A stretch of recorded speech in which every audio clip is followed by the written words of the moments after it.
Nem az én hibám, Lasszikám, nem, valamikor nincs térerő. Hogy beszélsz, vagy 3 Nincsen térerő. 3 perc. Nem, ez másra tartozik. Oké.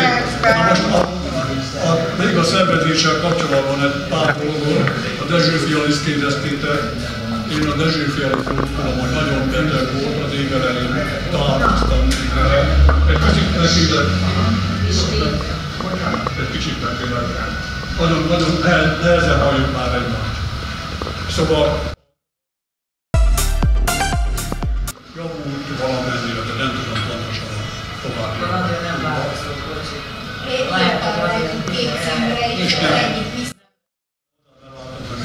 Sikertelen volt. Tehát az Alberttel nem tudom, mi történt, őre elmondta, hogy mi volt körülbelül, láttuk, hogy jön. Azt mondta, hogy jön is, nem jön.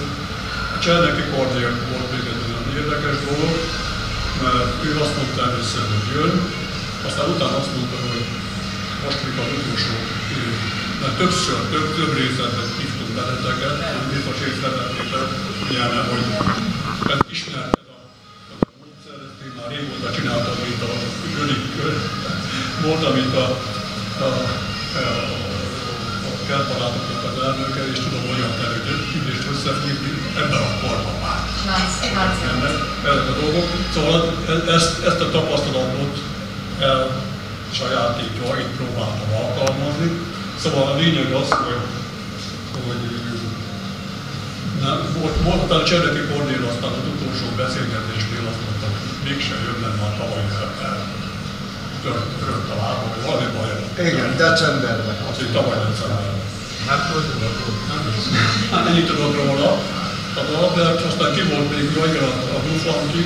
Igen, operáció előtt. Többször is beszéltem. Eltolták a Igen, de eltolták a csípő.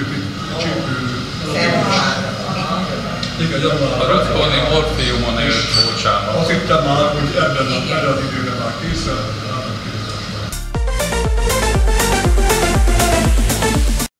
És az lenne a kérésem, vagy az elképzelésem, hogy egyezünk meg egy időpontban. Mit tudom én, jövőre, májusban, vagy januárban, vagy amikor mindenki, és ezt jegyezzük meg. Ennyire akartak, hogy visszajöjjek?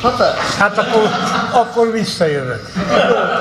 Az a baj, hogy Ezt szeretném itt és most lefixálni, hogy azt mondjuk, hogy május 15, vagy november 16, és akkor találkozunk itt. És a közben találkozunk, vagy valami, akkor igen, de ne legyünk ilyen szituban, mint ahogy most is voltunk, hogy majdnem mindenkinek, például Lacinál is, ugye a vonalas telefonszámok voltak. Ja, hát ha nem kötelező, de gondoltam egy papírra, ha mindenki fölírná a nevét és az elérhetőségét. Csak ennyit, és akkor, hogy azon rajta legyen, hogy tudjunk valamit, mert a Tibihez is elmentem például, hát palotát épített, olyan oroszlánok vannak a kerítésen, meg minden, érted, hogy hát ne viccelj, hát hogy mit keresek én itt, érted?